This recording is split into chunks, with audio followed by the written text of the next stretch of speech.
number 10 betrays the Dark Order, and it was about time. Welcome back, guys, to Fog Wrestling. Speaking of number 10, that is a rating this show will never get. It will never get 10 out of 10 because this show fucking sucks. But the big talking point is number 10 turning his back on the Dark Order, and I just can't understand why the guy hasn't done it sooner. I mean, the Dark Order absolutely suck. If you're a big guy that wants to be taken seriously, you will never go anywhere in this stable. This is one of the worst fucking stables I have ever seen in professional wrestling. The Dark Order, more like the Dark Order. People comparing them to the Ministry of Darkness, really? I mean, I would compare them to the Job Squad, only like they've got an emo slash Mexican gimmick implemented into it. Al Snow called and he wants his fucking gimmick back. This stable is terrible, and to top it off, the leader is a kid called -1 just because his dad died. You know, that sucks. It's a shame that John Huber, Luke Page, Luke Harper, whatever his name was, it's a shame that he died. You know what, that sucks. But to try and push his son and as the leader of the stable just because of that, I mean, what next? Is Owen Hart's son going to come back and be the leader of the Hart Foundation at like 4 years old? I mean, come on, fucking terrible. But anyway, this guy, I believe his name's Preston Fance or something like that, he's turned on the Dark Order, so maybe he will go on somewhere, maybe he'll get a push now, but honestly, I would push the Dark Order out the door. I mean, one of their main guys is a literal fucking midget. Johnny Silver. Call him what you want. The guy's about fucking 4 foot.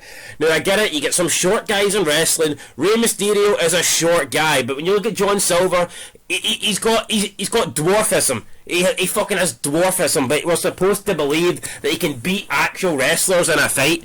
Look at the guy walking with his wee fucking chunky legs, man. It's a joke, and we're supposed to take this guy seriously. Look, it's a shame, right? You know what I mean? Probably didn't want to be born a dwarf, but you get some good dwarfs. Look at the guy from Game of Thrones. He was a good dwarf, but you didn't see him fucking taking people on in duels and sword fights. I remember that time he was supposed to get trial by death. He didn't face the mountain. He got someone to face the fucking mountain for him. So John Silver shouldn't be in the ring here fighting his own battles. If they want, maybe he could be the -1.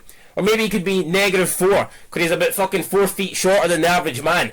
But this guy should not be in the ring wrestling and competing against big fucking dudes. I mean, he's literally in the ring sometimes against guys that are maybe 6'2", 6'3", like 250 pounds, and this John Silver guy is going 50-50 with him. And fucking embarrassing, man. This stable, they should have kept their masks on, because there's nothing good about them, man. As soon as and then again, maybe that's why they don't take the masks off, because as soon as it's revealed they're absolutely nobodies. That's kind of what happened to Retribution in WWE. You thought, oh, here's a new stable. Then we find out Mustafa Ali's the leader. We find out the stable's made up with a bunch of fucking inbreds from NXT, and nobody cared. You know, it was shit. We thought we were maybe getting some big names, and all we got was a big fucking failures. But anyway, let's cover this show. I've ranted enough here about number 10 and the Dark Order, so we'll kick off with the show, the opener, and it was the Ring of Honor World Tag Team titles, FTR versus Top Flight. First of all, who the fuck's Top Flight? No idea. Second of all, JR, during this match, said that there's no doubt in his mind that FTR are the best tag team in the world. No other team comes close. Well, way to bury the AEW World Tag Team Champions. You know what they claimed? The champions, your company, the champions that hold the fucking tag titles of your company. You don't think maybe they're the best tag team in the world, JR? Or what about, if anyone's being honest, what about the Usos? The team that's almost held the belts for 500 days now. Maybe they're the best tag team, but no, FTR, a bunch of fucking, no, a team that collects a bunch of titles for indie promotions that mean absolutely nothing. Absolutely fuck all, man. They're not worth 5 cents on eBay. Yeah, just because they've got a couple of belts, man, they're the best tag team in the world, man. All their belts don't add up to shit. They beat Top Flight. I've no idea who Top Flight are, but yeah, fuck their Revival, man. They're the champs still. They're the champs. They've got belts that don't matter, man. Who cares? Honestly, who cares? Then we got a video package showing Will Hobbs. He's like in the neighbourhood. I don't know where he grew up, but it looks like a shithole. He turns around and says that his whole life people have taken from him, and now he's gonna take back. Wow, original here, man. Never heard nothing like this before.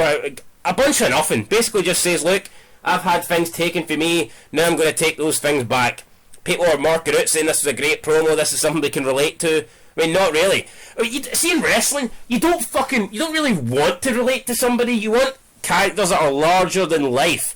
Characters that you can look up to. Now, people say that Austin hated his boss, and they could relate to that. I mean, technically a little bit, yeah, but Austin beat the shit out of his boss. How many people can go into work and say, I opened a can of whoop ass on my boss? Nobody, because you'd either be sacked or you'd be going to jail. Now, Austin almost got sacked, and he did go to jail, but he came back. You know, it's fucking sports entertainment. What Austin done, you can't do in the real life. What this guy done? Oh, I could walk down the street and go, yeah, people have been shit to me, and now I'm going to give them some payback. I'm going to give them some taste of their own medicine. Would that be a good promo? No, it'd be shit. And that's what this Will Hobbs promo was. Wasn't very good. Then we get the Jericho Appreciation Society. Jericho says he's the GOAT of Ring of Honor Champions, which he probably is, to be fair. I mean, the title won't mean shit once Jericho loses it, but for now, it actually does feel relevant because Jericho, one of the best of all times, got a hold of it. Claudio comes out. He says that Jericho isn't the GOAT and that he needs to get that Ring of Honor title back. Jericho says Claudio should focus on the Blackpool Combat Club. Claudio says his only focus right now is that Ring of Honor title. So Jericho says no chance. Daddy Magic has an idea. Daddy Magic says that Claudio would make a great sports entertainer. Jericho seems happy with this idea, and Daddy Magic says that if Claudio loses to Jericho, he should join the Jericho Appreciation Society. Now, Jericho loves the idea. Claudio says that he is a good sports entertainer, but he's an even better pro wrestler. No, you're not a good sports entertainer. You never fucking were a good sports entertainer. Mr. McMahon himself came out and says that he didn't think you had what it took to get over with the audience. He didn't think you had that little bit extra. Because you didn't. You were just a guy that had... You were a good wrestler and you had incredible strength. Not doubting that. A guy fucking threw... Who was it? Big Show or Khali? Threw someone out the ring in the Andre the Giant Battle Royal. Like, I'm not denying the strength Claudio Castagnoli or whatever he was called, Cesaro, the Cesaro swing. I'm not saying he's not a good wrestler, but a sports entertainer, he is not. He's not a good sports entertainer. He's not an average sports entertainer. He's not a bad sports entertainer. He's just not a sports entertainer. He's a fucking wrestler that wrestles. So, I mean, this guy belongs in Ring of Honor. This guy sums up Ring of Honor, so, you know what, if he does win the belt back for Jericho, who fucking cares? The rightful owner will have it. We'll have a belt that means shit, we'll have a belt that's for pure wrestling, and then Claudio Castagnoli will hold it, so therefore, it will make sense. Then we had Darby Allin in match 2 versus Anthony Henry.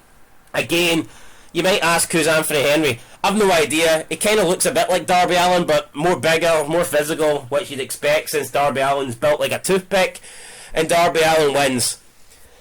This is what you get on Rampage. You get a bunch of people that don't really feature that much on Dynamite, but they put them on Rampage and they have them face people that maybe have 1 or 2 wins from like AEW Dark or AEW Elevation, and then they try and portray it as an even match. Oh, Darby Allin versus Anthony Henry.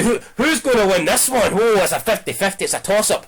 No, it's fucking not. Toss it in the bin. That's the only toss-up we should see here. Speaking a toss-up, toss-up, it's Hikaru Shida versus Queen Aminata. Who the fuck's Queen Aminata? Again, some black chick from AEW Dark, AEW Elevation. Apparently she's won 2 matches on that show. JR, Tony Schiavone, they were all talking about her legs. Oh, she's got great leg strength, powerful legs this, powerful legs that. I wish she'd take those legs and walk straight out the fucking door, because she sucked. Shida got the win, and you know what, at least Shida looks like a woman. I mean, you compare Shida to Rio, how the fuck did Rio ever have the belt? Rio looks like one of those 9-year-old girls or one of those blow-up dolls that Kenny Omega would wrestle. She certainly doesn't look like a women's champion. At least Shida does look like a women's champion.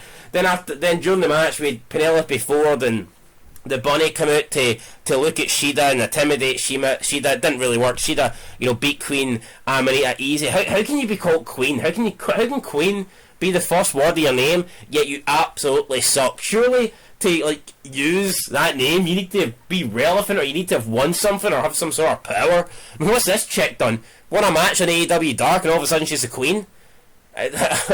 Fucking ridiculous.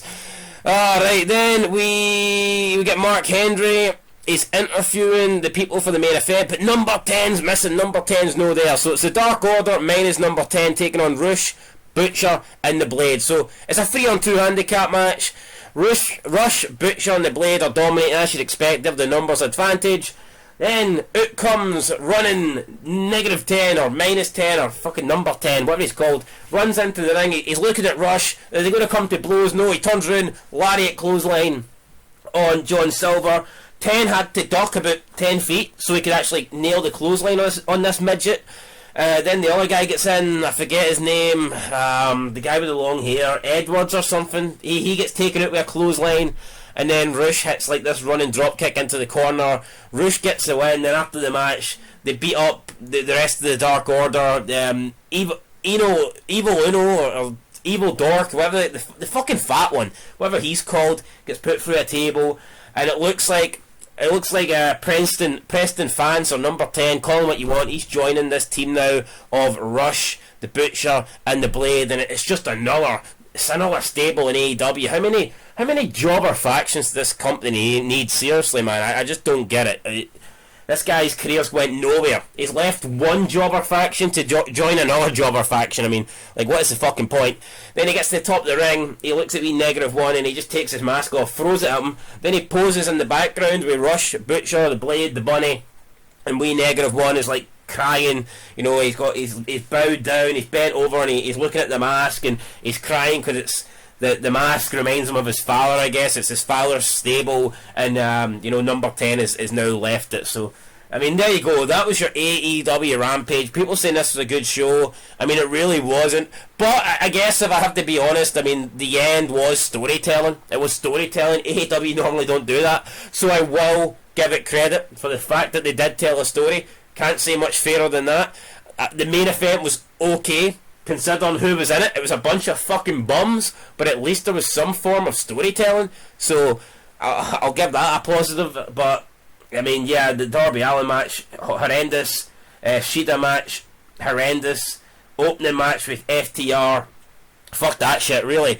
I'm going to give it a 1 out of 10, guys. I'll give it a 1 out of 10, and that one, again, is for the fact that we had number 10 turn on the Dark Order, taking the mask off, throwing it at John Huber's little son, and John Huber's son's crying there, -1. I thought that was okay television. I thought that was decent storytelling, and that's what wrestling's all about at the end of the day. It's not about FTR doing like 25-minute matches and pretending that they're the best wrestlers ever because they know more moves than Hulk Hogan. That's not what wrestling is. Wrestling's storytelling, and at least the main event told a story. So I'm going to give that a 1. I'm going to give the whole show a 1 out of 10. Not -1, I'm giving it a +1, a positive 1. So let me know, guys, what you thought down below, and we'll see. We'll see what this Preston fans guy's got, but I've just got no hope for him if he's just going to be another guy that makes up the numbers in the Andrade Rush stable. I don't even know if Andrade's coming back. It's all one big mess at the moment, but who knows? Catch you in the next one. That's the review. Let me know what you thought down below, and I'll see you later. Until then, peace.